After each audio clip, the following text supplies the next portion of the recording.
Eins, zwei, drei, vier, fünf, sechs, sieben, acht, neun.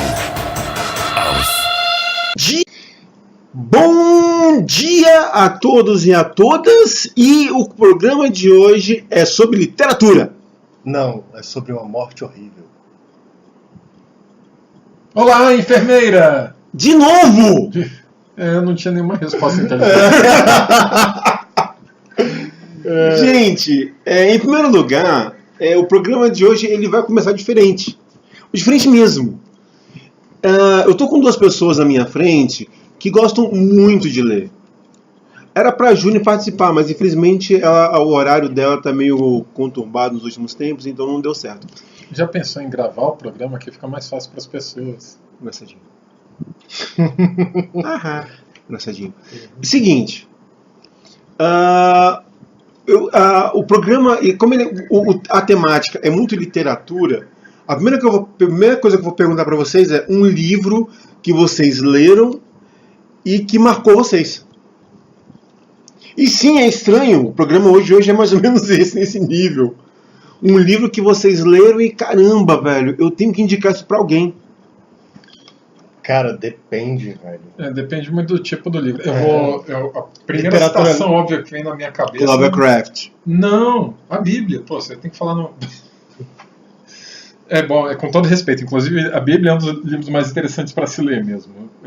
Eu vou ler por motivos diferentes da grande maioria, mas...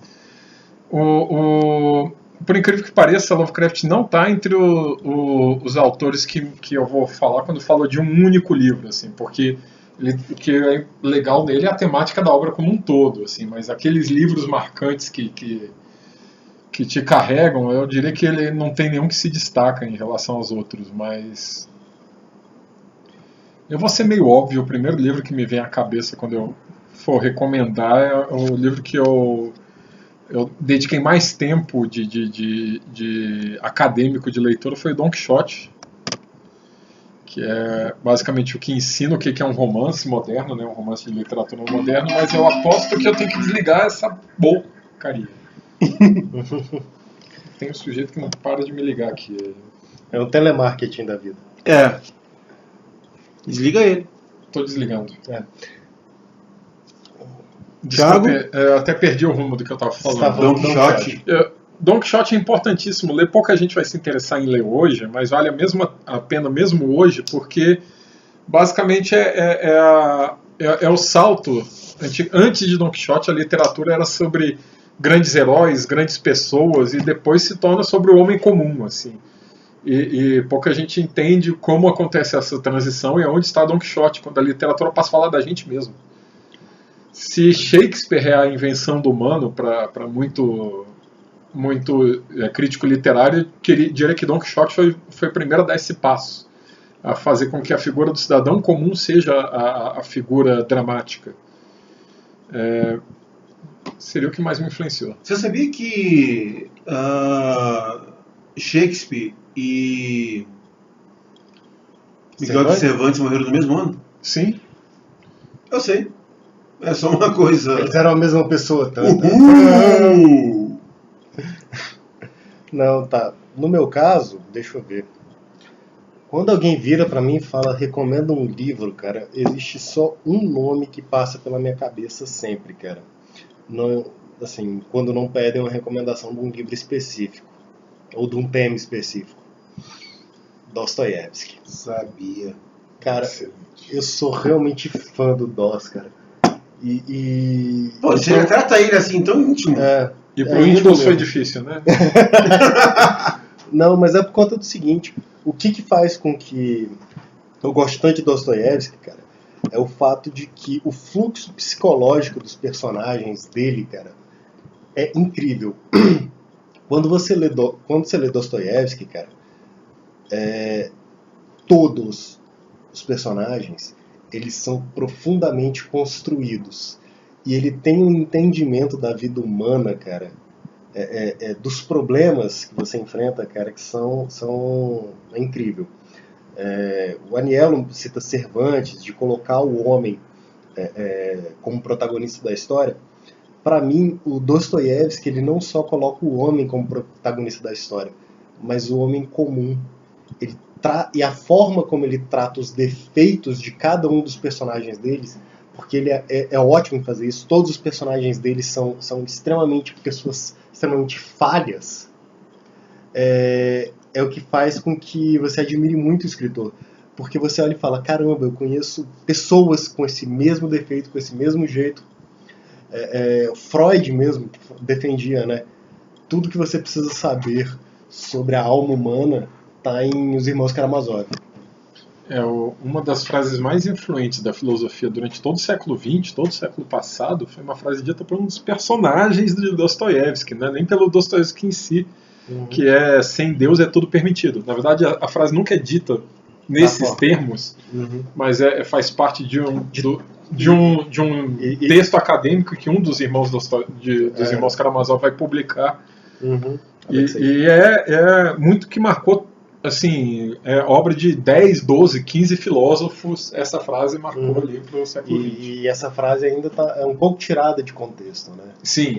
Porque quando se fala sem Deus tudo é permitido, o sentido que ele quer dar é um pouco diferente, né? Não é sem Deus, assim, sem uma grande aspiração, sem uma grande coisa, tudo é permitido. E no fundo é uma espécie de crítica à própria religião. A própria religião e mesmo também a sociedade que tenta não seguir nenhum guia moral também. A frase mesmo, ela fica até meio dúbia quando você vê o texto. Não é se sem Deus tudo é permitido, tudo mesmo, até as coisas ruins, ou se sem Deus tudo seria possível do ser humano fazer, tudo seria permitido. E isso fica ambíguo no texto, e olha que o Dostoiévski era um cara extremamente religioso, né? Sim. Mas ele tinha críticas ferrenhas à Igreja Ortodoxa Russa. Tal. Ele teve uma relação muito problemática com a fé, e a fé que era dele e a exteriorização dessa fé. Ok? Ok. Quando começa com Cervantes e Dostoiévski, a gente foda, já né, espantou 80% do público, né? Isso pra falar de quadrinhos, né? Pois é. E assim, é curioso isso, porque quando eu peguei esse quadrinho pela primeira vez, da Penélope Baguier. E que saiu pela editora Nemo, e aquilo que eu sempre falo, a Nemo, a galera da Nemo tá de parabéns, porque eles pinçam assim algumas obras que você jura que... Mais uma vez lembrando que é o pessoal da Nemo, nós não recebemos nada para fazer esse tipo de merchandising, e eu gostaria de dizer que eu sou uma pessoa incorruptível e nenhum valor financeiro poderia me fazer elogiar alguma obra ou algum livro que eles passam. Porém, quadrinhos, sim. Eu faço resenha por leituras de graça. Eu faço programas por leitura de graça. Caramba, como você é fácil, Edson. Programas. Eu sabia que isso ia acontecer. Eu sabia que essa piadinha. Gente, o nome do quadrinho é Uma Morte Horrível. Por isso o Charlie já chama atenção. E a gente vai falar de literatura porque o personagem principal da obra é um escritor, né? E aí que é onde a gente começa a ter... Quando eu perguntei sobre literatura, qual foi o livro que marcou vocês? Porque ele começa exatamente com essa ideia. Um livro que vai marcar ele, né? Que ele escreveu e que vai deixar ele nesse nível tão fantástico de sucessos e afins. E, cara, não tem coisa melhor do que você ler um livro e realmente ele te dá todas essas possibilidades, né? Para Will Eisner, o grande legal do livro é que você precisa ter um cabedal de conhecimento fantástico, porque você tem que ler aquilo e imaginar aquilo. Sem essa condição, nenhuma obra literária poderia ser compreendida. Sem esse universo ao nosso redor. E aí que é onde esse quadrinho faz toda a diferença, né? Exatamente. E aí que vem minha segunda pergunta, e essa é um pouco mais complexa. Que vida de autor vocês acharam mais fantástica? Complicado. A primeira ideia que me veio à cabeça é uma espécie de anti-resposta, né? Que seria Shakespeare, que a gente não sabe quase nada sobre ele. Que tem gente até que questiona se ele realmente existiu. Ou Homero, que é outro caso. Sim, é no Outro caso. Homero. Eu poderia citar o próprio Dostoiévski, que, pô, ele foi condenado à morte 2 vezes.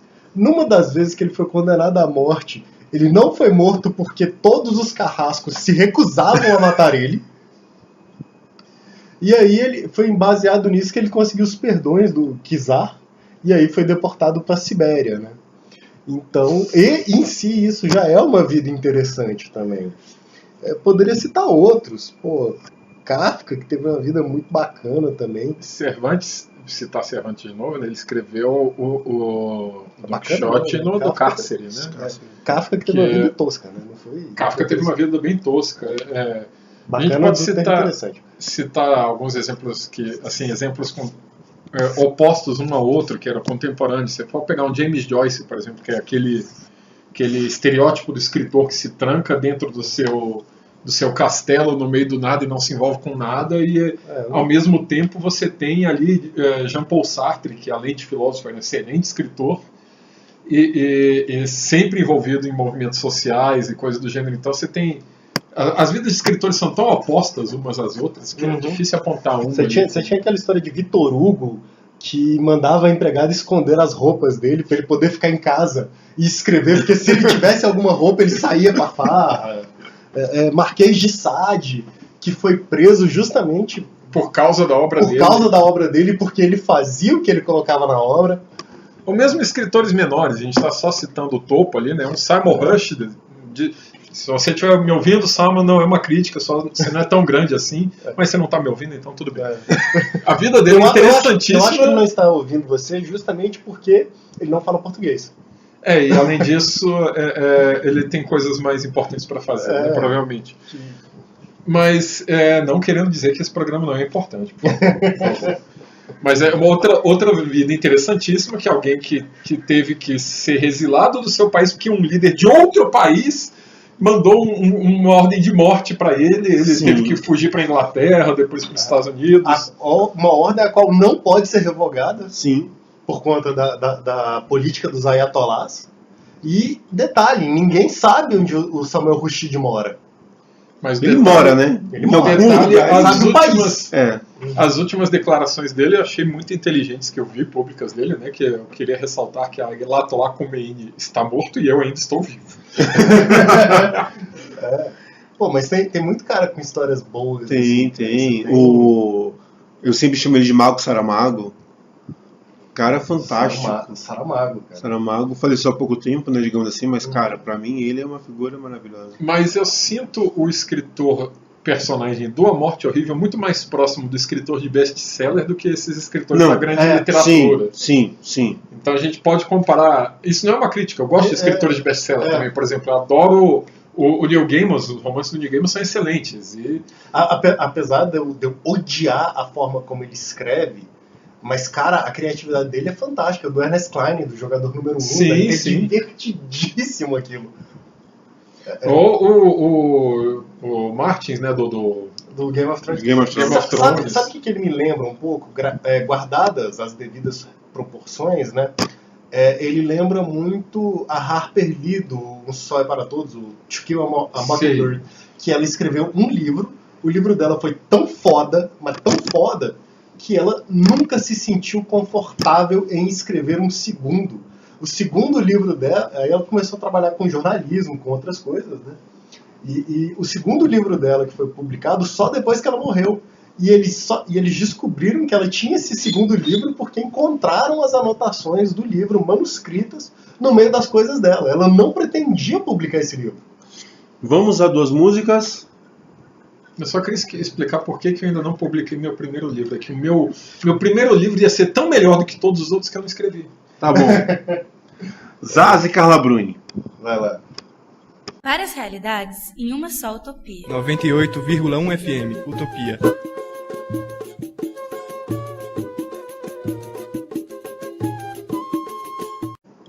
Muito bem.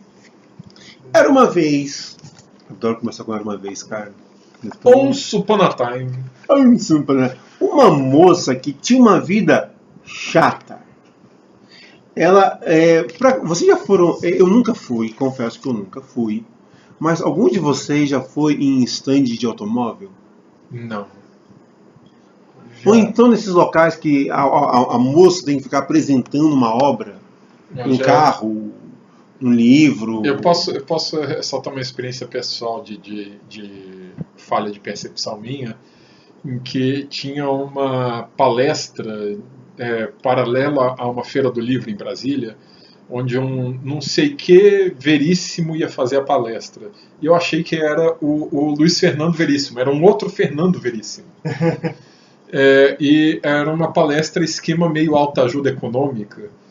E eu nunca iria parar numa palestra dessa por interesse. Foi erro mesmo em relação ao nome.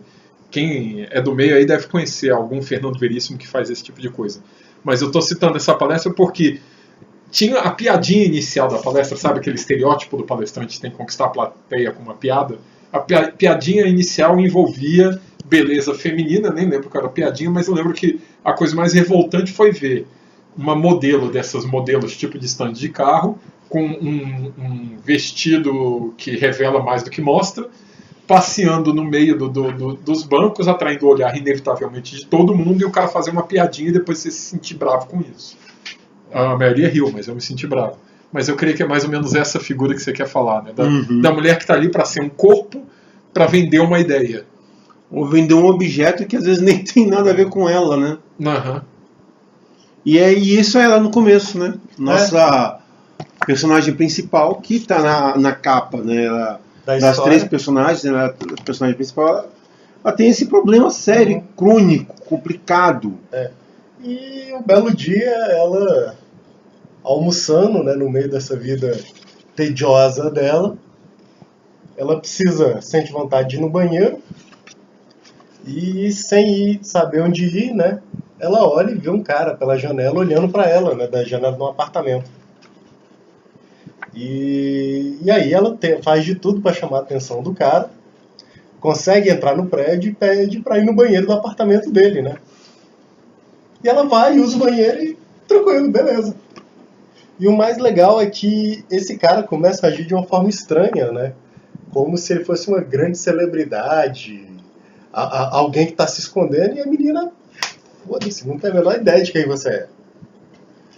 E isso aqui é uma parte que eu acho bacana da história. Nesse momento você sente ele meio uma espécie de João Gilberto ali, trancado no apartamento, achando que todo mundo vai conhecer. Eu acho que 20% de quem está me ouvindo vai saber quem é João Gilberto. Mas... E desses 20%, 90% não vão reconhecer o João Gilberto se o visse na rua.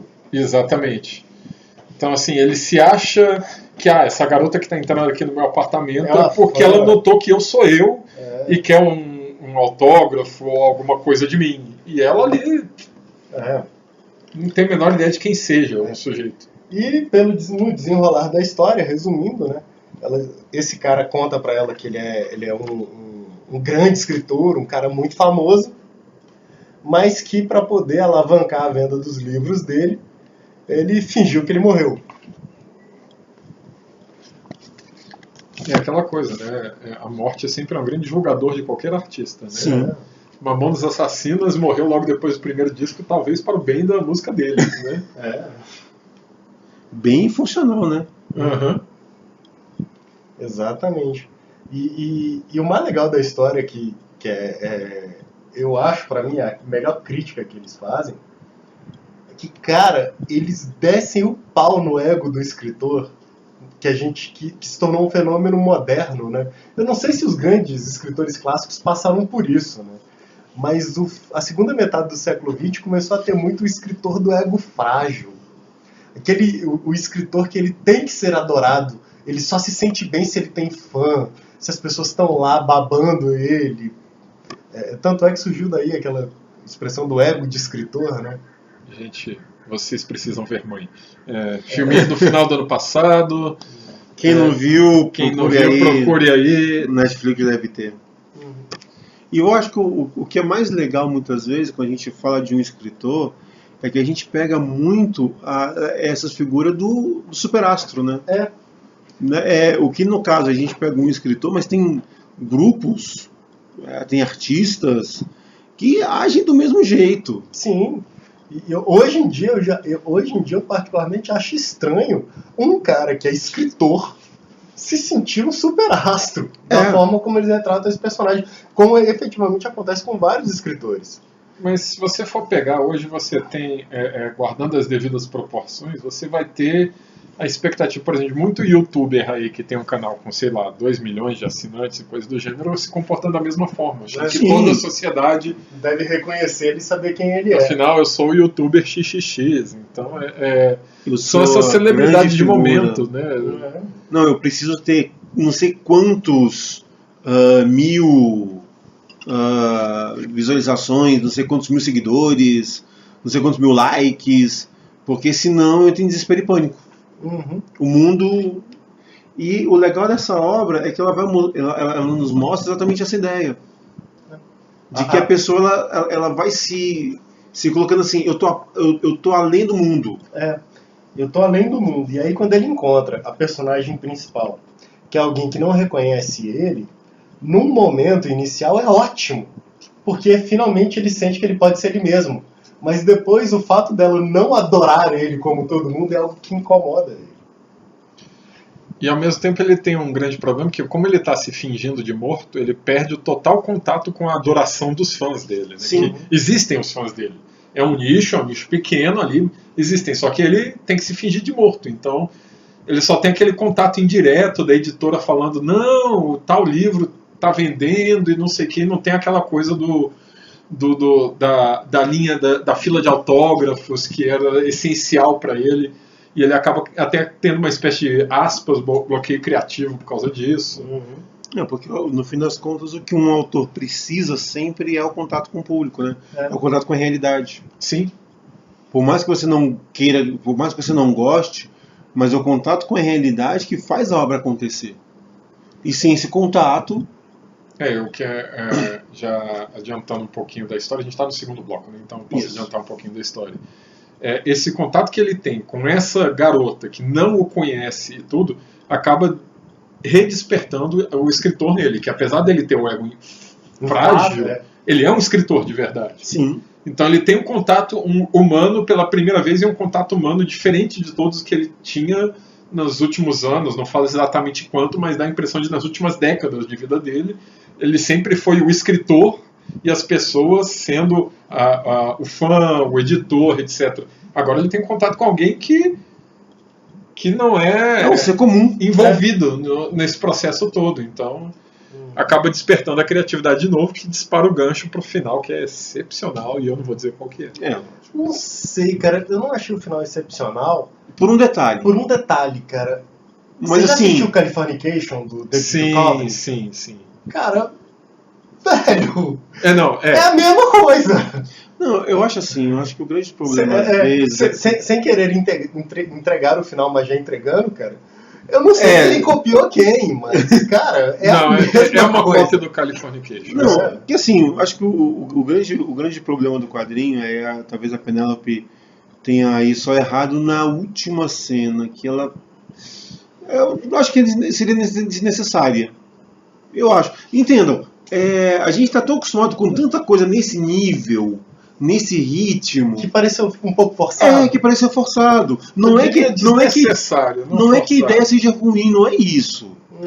Mas podia ter dado alguma coisa antes da história que sugerisse que isso podia acontecer. Sim. Foi meio abrupto. Foi.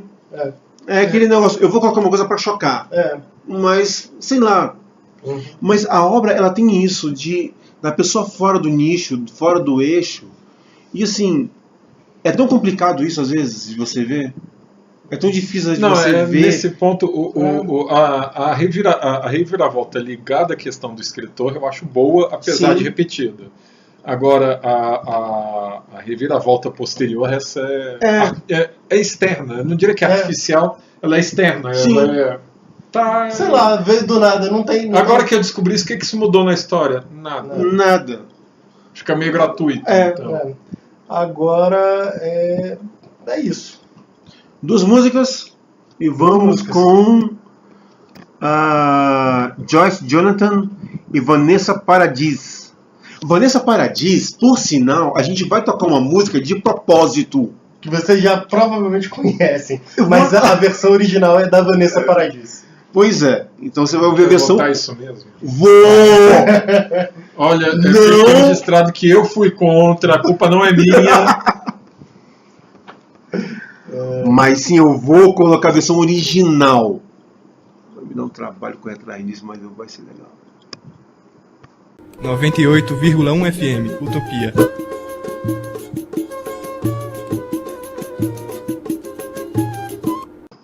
Muito bem, senhores. Uma cena. Tem uma na página 14. Piada interna, piada interna. Agora explica. Senão o nosso ouvinte não vai entender. Não, piada interna. Piadas internas não são para serem entendidas. Mas tem a ver com a Juliana. tem a ver com a Juliana, exatamente. Pior que se eu fosse escolher uma cena do Morte Horrível... Tá bom, então eu vou facilitar. Uma cena que tem a ver com literatura. A hora que o escritor começa a recomendar obras pra... Esqueci o nome da personagem principal. É a... Ai, pior que eu também esqueci. Tem um pedaço que o escritor, né, que eu também não lembro o nome dele, começa a recomendar obras pra menina, e ele faz isso com aquela arrogância típica de escritor. Como você nunca leu tal coisa? Eu, na verdade, eu vou pegar uma cena favorita que não tem a ver com literatura, que é exatamente o momento em que a personagem principal, que eu também não lembro quem é, o nome, encontra ele conversando com a editora dele na casa. Que rola um ciúmes amoroso, não porque os dois estão conversando na casa, mas o jeito carinhoso com que ele trata a editora é um jeito que ele não tratava nem a própria Namorada, peguete, rolo. ficante, whatever. Uhum. Que é assim, é o maior retrato por mim da psique do personagem, né? Que são como se fossem duas pessoas em uma ali. Você tem o cara que fica no apartamento e você tem o escritor. E o escritor, ele é totalmente apaixonado por ele mesmo. Então ele é totalmente amoroso com quem é... Que admira ele. Uhum. Vocês têm que ver Mãe. Desculpa falar a segunda vez isso. Cara, eu vou assistir Mãe só pra ver o que aconteceu no filme que fez com que o Aniello se lembrasse disso agora. Pois é. Tiago, Diga. um momento. Eu já disse o momento. Já? Já, eu até falei antes, Daniel. Você não presta atenção na gente. Sério? Sério. Você não O presta momento atenção que ele nisso, cara. recomenda escritores pra ela. Ah, não foi você, não? Não, fui eu. Ah, foi? É. Ah, tá. Gente, olha só. Momento Edson se apagando aqui. Tem um momento ótimo também do tipo... não vai me perguntar nada, o escritor falando pra menina, né? Não vai me perguntar nada? Talvez não me tenha reconhecido? E eu deveria? Você apareceu na TV? Como assim? Eu sou Thomas Rocher. Aí ela faz uma cara de paisagem. Quem? Quem? Thomas Rocher! O Aurora do Tempo, Serenata Cega, o Amargo Caminhar, sabe? Não. Não. Uma das coisas que eu acho que eu gosto mais no Uma Noite Horrível. Vai falar uma Noite Horrível. Às vezes, ele nos enche de balão, de caixas recordatórias. Ele nos enche com. A Penélope nos enche com tudo isso. Mas no quadro seguinte, ou nos dois quadros seguintes, nos 3 quadros seguintes, não tem fala nenhuma. Eu acho isso muito legal. É uma estrutura narrativa que ela utiliza de falar muito ou Falar pouco. falar pouco. Isso é Ou bem nada. legal. Tem momentos de silêncio e onde eu mostro só as reações faciais que são fantásticas. Eu estou folheando o quadrinho agora e cheguei no momento de ver a reação dos dois em relação ao filme do Jalen assistido no laptop, que é ótimo. Tem várias coisas assim. São 2 quadrinhos só. E mostra as reações. É muito bacana ver. Tem páginas sem nenhum texto, tem páginas que são totalmente verborrágicas. Uhum. E aí que vem uma coisa que eu acho que o quadrinho acaba abordando bem, até que ponto a morte nos fascina. Sim, todo mundo quando morre vira santo, vira É. gênio, vira... Você não pode falar mal de pessoas mortas, né? Sim. Uhum. E nós queremos consumir aquilo que já se foi. Você já viu morte de político, cara? Pois é, todos os inimigos políticos vão lá no enterro e abraçam... Porque era um excelente homem, alguém íntegro. Trabalhou pela sua comunidade, pelo seu sempre povo. defendeu os interesses. E quando você fala de morte, é muito isso, cara. Pessoas que te odeiam passam a te elogiar, cara. E realmente isso acontece muito. Cara, no meio artístico, a morte faz maravilhas pro artista. Sim. Cara, o Michael Jackson, depois que ele morreu, os discos dele voltaram a vender como nunca haviam vendido anteriormente. Tanto que hoje em dia tem o ranking dos mortos. Os mortos que mais fizeram dinheiro. Né? Entre Michael Jackson tá batendo já Elvis Presley. Se é que você não bateu. Uhum. Mas tem gente assim que quando morre... O Michael Jackson não era assim, tava quase esquecido. Esquecido entre aspas, mal de falar, mas... Não, ele meio que se queimou na mídia por causa dos excessos de escândalos e reação negativa diante de jornalistas. Aí ele morreu, né? E virou gênio. Uhum. Antes ele era aquele maluco estranho que... Segurou o bebê, tinha acusações de pedofilia e segurou um dos próprios filhos na janela de um prédio. Pois é. E que alguns acusavam de racismo, alguns acusavam de tudo. Depois disso ele se tornou um cara que sofreu por conta do racismo da sociedade e ele era um artista de uma doença e um artista incompreendido. Pois é. Então a morte ela acaba fazendo bem de uma maneira... A morte é ótima para reputações. E a gente tem isso na própria obra, né? Que vira a alternativa de vou lançar a última obra do autor, a obra póstuma. Ele escreveu isso daqui e morreu. Caramba! Daí é que vem o mito máximo, o Elvis está vivo. Mas ele só foi para casa. Elvis está vivo por quê? Porque ele vende ainda. Uhum. E a ideia da morte vende cada vez mais. Inclusive, vocês que estão vendo agora, quando eu morrer, vocês vão reescutar esses programas no YouTube, vão lembrar, caramba, que comentarista genial. Que cara com ego, gente. Era ele que deveria estar lá comentando o Oscar no lugar do Rubens Evaldo Filho. Isso é fácil. Isso é fácil. Me comparar com o Rubens Evaldo Filho. Eu sei, eu fiz de sacanagem. Até essa garrafa vazia de refrigerante aqui é melhor que ele. Eu sei. Não, cara, mas ele é um cara legal, velho. Exatamente por isso que eu fiz, pra provocar. Eu gosto do Rubens Evaldo Filho. Não, ele foi um excelente crítico de cinema, só que ele não morreu. E continua fazendo crítica. Esse é o problema. Ele tem que morrer. Gente, mais alguma coisa sobre uma morte horrível de Penélope? Baguier, eu acho que é assim que se pronuncia. Baguier. Lançado no Brasil. Baguier. Cara, eu não sei falar francês. Sei lá, você velho. fala U fazendo bico. Cara, na boa, velho. Ô língua maldita que é o francês. Olha aí o preconceito, olha aí a intolerância. O nacionalismo aí exacerbado. Cara, eu peço desculpa a todos os franceses que estão ouvindo isso. Digamos assim, cara, provavelmente as pessoas falam isso de português. O português é uma das línguas latinas mais difíceis de serem aprendidas. A nossa sorte é que nós nascemos falando essa porcaria. Porcaria não, a última flor do Lácio é uma língua bacana. Peraí, a última flor do Lácio é de Portugal. É o português. Viu? Não o que a gente fala. Só de curiosidade, vocês sabiam que os europeus escutam a gente falando e dizem que a gente tem a mesma sonoridade dos russos? É sério.